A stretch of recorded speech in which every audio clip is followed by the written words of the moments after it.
Leo, hey there cuties, Melissa here. Whoa. Wow, I saw the Ten of Cups, the Moon card, and the Ace of Cups. It looks like something coming that you don't see coming. It looks like the happily ever after, okay, Leo? This is for Leo, any placement. Cross-watchers are welcome. Anybody who is drawn to the title is welcome, but I am going to speak to you like you're a Leo sun sign. This is a love reading. We're going to be looking at the energy that you bring to the connection, the energy the person you have in mind brings, as well as a potential outcome and an overarching energy anywhere from single to married and anywhere in between. Just whomever you have on that sweet little Leo brain of yours could be holding on to something that, even a belief, we'll get more, okay? They could be holding on to something, we'll get more. Anything you need to know about me, Leo, you can find in the About section of my channel, as well as on my website, which is linked in the About section of my channel. Let's get at your love life, cuties. These cards are ready to talk. I do feel like there might be something going on that is stressing you out a little bit. Jeez, maybe cutting people off in order to get to your own abundance. I have never seen these cards like this, okay? All right, Leo. All right, Leo. All right, Leo. Okay, here we go. Woo. Energy you bring to the connection is that Four of Pentacles. And then we do have the High Priestess as your person's energy. We have the, Five of Pentacles in your outcome, which is interesting. See, my favorite card is your overarching energy. This might be you taking off away from a connection. All connections. Let's get more. I do feel like I'm almost feeling like a sense of freedom. Freedom! I think that's, I don't know who. Wham? What's their name? I don't know. I'll definitely link that in the description box below as soon as I find out who and what that is. We got the Three of Cups. Yeah, I really feel like there's a sense of celebration, but I don't know that it is with this particular person with that as your outcome. Celebrations maybe because of freeing yourself from toxic situations. Toxic connections, we'll get more, okay? I'm not sure here. I feel like you figured out what is and isn't meant for you, and I feel like you might be feeling like whoever this is that you have in mind isn't meant for you, but I don't know, because this would signify that you think they are meant for you. The rest of the reading is giving me this energy that you have found out they're not, but that it's even exciting, okay? Like that you're excited about it because you're like, oh my God, I finally know what is and isn't for me. Because it is hard, honestly, especially when we've been taught how to think, feel, and believe. Sometimes we're just like, how do I really feel about this? I know that I was supposed to not like this because of this, and practically this doesn't make sense because of that, but my heart likes this person. But right now I feel like we're going to get more, are holding on to something from the past. Maybe that's why this person is feeling left out in the cold. Maybe you have, a marriage you are holding on to. Oh wow, it's just so much energy here. You have the Four of Coins, the Ten of Cups, the King of Swords, and the King of Pentacles. It does give me this feeling that you might have like options, right, in love. And that you might be a little bit cold in love at this time. But we do have the Ten of Cups. I almost feel like you might be icing out somebody you're married to or were in a long relationship with. For some of you, that'll be true. We'll get more. I'm really just a little confused at this time. I'm not usually this confused. Let's see what your person has going on. Yeah, I definitely feel like this is a sense of a breakup here, sort of. Okay, so you have the Four of Pentacles, the Ten of Cups. I feel like this is a marriage breaking up if I'm being honest with you. And I feel like it's because your person just wasn't able to share with you their own feelings, is what I'm getting right now. The Seven of Swords and the High Priestess, both of the most secretive cards in the entire deck. And then we do have the Six of Swords and the Nine of Cups. It feels like they're off to calmer shores, their own independence, off to their own independence, okay? And I almost feel like you're holding on to them, but let me see. Or maybe you're holding on to somebody from your past, previous to this connection, and that's why they're leaving.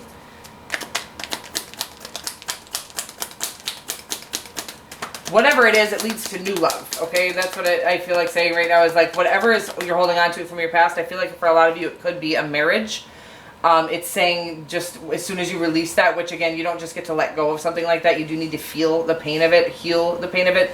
Healing consists of feeling. So oftentimes in life we're like, well, if we can just avoid ever hurting, you know, eventually the pain will just go away. That isn't accurate information. The actual way to heal something is by way of feeling it. So if we avoid feeling it for 10 years and we're like, well, it's been 10 years, I gotta be over it by now. No, you still haven't felt the pain of it. So you still have it suppressed inside of you. Interesting stuff. I do feel like you're holding on to someone that, this could have been, again, this could have been 10 years ago with my little analogy that I just talked about. This could be somebody from your way past that you haven't ever set and taken the time to heal from. But it's saying when you do feel the pain from it, acknowledge that there is pain there. Acknowledge that, you know, there was so much about the connection that was great. There was so much, there was a reason why you were in the connection, right? And acknowledge that, that it hurt to let go of something familiar. I'm getting like something that you thought was going to last a lifetime, but turned out to not.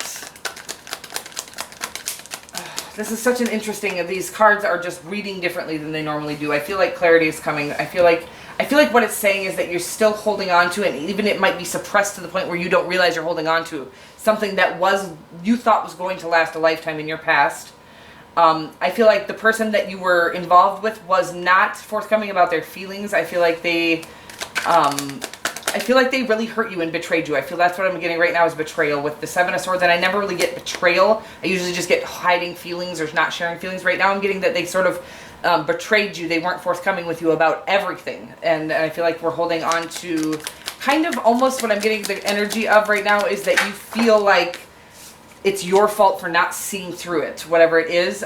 It isn't. They were doing a really good job of hiding whatever it was from you.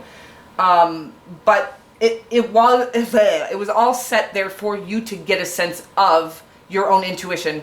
I feel like what it's saying is that you actually did know that they weren't being forthcoming. It all came out, whatever. I don't even know what this is. It sounds very specific. But basically what it's saying is like you actually did have red flags, signs. Your intuition was telling you back in the day that this wasn't it for you or wasn't right for you or something wasn't right here, something was being hidden from you.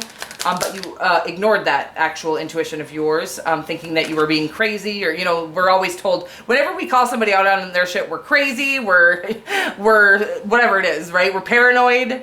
So I feel like you just didn't bring your awareness of their deceit to the surface because you were afraid you were going to be called paranoid, crazy, or they maybe had called you paranoid and crazy previously.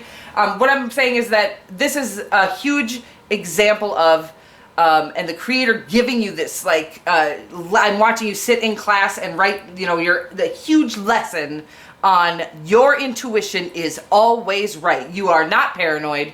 And realizing that when you're in a situation where you think this person is deceiving you, you're not in the right situation, period. Okay. I don't care if they are or not. If you're feeling that way, there's something the creator is trying to say, hey, this isn't for us, by the way. This isn't for us, by the way. When you're in a situation with the right person, you will feel this comfort, what is this word that's trying to come through? It's relaxed. I'm feeling relaxed. I'm feeling like this is the way. The anxiety only comes when you're in the wrong situation. So that's what I'm trying to say here is that I think you were in a situation and you're somehow taking on the responsibility of it. How could I let this happen? You didn't let anything happen. This was going to happen. You actually did know. Your intuition did tell you that this was happening. You just didn't listen to it because you were afraid you were going to look paranoid, or they may even told you you were paranoid. You were not. Okay. The truth is you're coming to a space because of all of that. This lesson is actually quite beautiful. It's brought you into a space of you really getting who you are, your power, healing the perception of yourself, understanding that your intuition is on point. You are psychic and that you knew what was going on. And when something like that happens, again, it is not our job to prove that they've done something wrong or they've deceived us. It's our job to walk away because we shouldn't be in situations where we feel that anxiety with someone, okay? Because again, just the anxiety alone is the creator's way. These are psychic gifts, anxiety being one of them. We just don't realize that all of these things are psychic gifts of ours, where we felt that uneasiness in the situation was our body's or our spirit's way of telling our body that this situation is not for us, okay? Very powerful stuff. What it's leading to is clarity and new love, okay? New real love, because you have realized who you are, that you are correct, okay? Our intuition is always on point. But again, what we do with our intuition is how we've handled things incorrectly in the past. We don't get to go accusing people, throwing accusations all over the place. What we do is we trust our own inner voice enough to get up and walk out of a situation that has us feeling uneasy in any way for any reason. Our spirit is trying to let us know this isn't for us. But again, walking away from situations like that, releasing and letting the pain come through, feeling the pain of it, allowing that pain to come through will lead us into situations, all kinds of opportunities that will fulfill us emotionally, okay? Clarity is coming. The Eight of Wands to me is the successful conclusion to a confusing situation. So I feel like there was a lot of confusion here. Again, I feel like because you're blaming yourself for not seeing something that you actually did see, if you think back to whatever this is. I'm sorry this is so specific. Hopefully next week it won't be. I do these all week. You can also check out your sun, moon, rising, or your moon, rising, and Venus. You can check out all placements. I don't really care. This does feel pretty specific to somebody who really is holding on to guilt from a situation that you shouldn't be holding on to guilt, because you actually were correct. You actually did understand. Your intuition was on point. You just didn't trust it. And this whole thing was here just so you could get to a space in your life where you truly do trust yourself, your inner voice, your inner knowings. They're all correct for you, okay? Willingness. You are able to communicate. That's not even the right word. You are able to compromise if the end result is love. Yeah, I mean, compromising is great. Don't compromise your own, belief systems or anything like that. Do whatever you want to do. It's your life. I'm just reading it. But yeah, I do feel like I don't feel like this situation is coming back. It could. Some of you might have somebody coming back from the past who's gone off and done the healing. But what I feel like this is saying is you walking away from a situation that you felt like you were going to be in forever. I feel like they've already left, and I feel like you're still holding on to it, or them, or the idea of them, or just the idea that you somehow let this fall apart is what I'm getting. You didn't. It was never meant to stay together. It was only meant to bring some things to the surface for you to heal, so that you can actually go after all of your blessings and all things that truly will fulfill you from the inside out. Again, I feel like the last person or the last people, the connections you've been a part of really weren't fulfilling you from the inside out, but I feel like you settled anyways. And then I feel like you even took on the shame of not realizing they were deceiving you. You realized it, is what I'm getting very strongly, is like that you knew it, you saw it, you just didn't trust yourself. And this is a lesson on always trusting your intuition, not going around accusing people of things. That's not our job. When our intuition tells us something, what we do is walk away. We don't get to just bash on other people. Oh, my intuition is on point, so I get to tell you, you're this, you've done that, I can see this in you. Nope, they're none of our business. What is our business is listening to our intuition and then acting accordingly and walking away from a situation. Again, we don't get to go customize everybody to our liking. We get to walk away from people that don't fit, okay? I like you a lot. I love you so much. I'll see you next week. Mwah.